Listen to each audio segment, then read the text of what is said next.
Good evening, everyone. My name is Patrick Tan.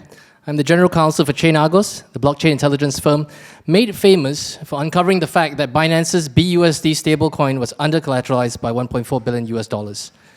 Now, I'm not here to talk to you about that number today. I'm here to talk to you about this one, $96,765,331.07. What's that number? Is it a big number? Is it a small number? Kind of depends. I mean, if that was your income statement for last year, not too bad. I mean, it's not enough to live on, but it's a start. If that's the GDP of your country, you might either have a lot of problems or perhaps none at all. Now, numbers in and of themselves have no meaning. And what we do is we provide that meaning to numbers that exist on the blockchain. This amount happens to be the amount of dollar-based stablecoin called Tether that flowed through wallet addresses belonging to Islamic Jihad and the Palestinian terrorist group before the Hamas attacks on October 7th. Now just ask yourself this question.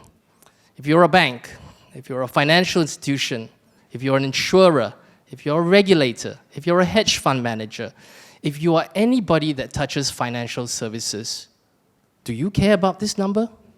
Do you care that your customers are coming to contact with this number? Well, the good news is we have built the tools that help you to understand that number. And not just that. We have built the most powerful and most versatile blockchain intelligence tool in the world. Now that seems like a big, a big claim. How do we know it's true? Because some of the world's biggest and most highly respected media outlets rely and use our data to break the news of everything that's happening on-chain. And guess what? They're our customers too. If we can meet their standards of journalistic integrity, imagine what we can do for your organization. We have built these tools to serve front, mid, and back office function for any financial institution in the world, and we're onboarding them as we speak. So, what's the size of the market? Who cares, right? It's just crypto and stuff. By 2030, Citibank estimates that as much as $4 trillion worth of tokenized assets will go on-chain. And there's also an addressable market of $289 trillion worth of private assets that are expected to be tokenized. This includes private equity, venture capital, such as you guys, as well as other types of private assets, such as real estate. So what do we do with these tools?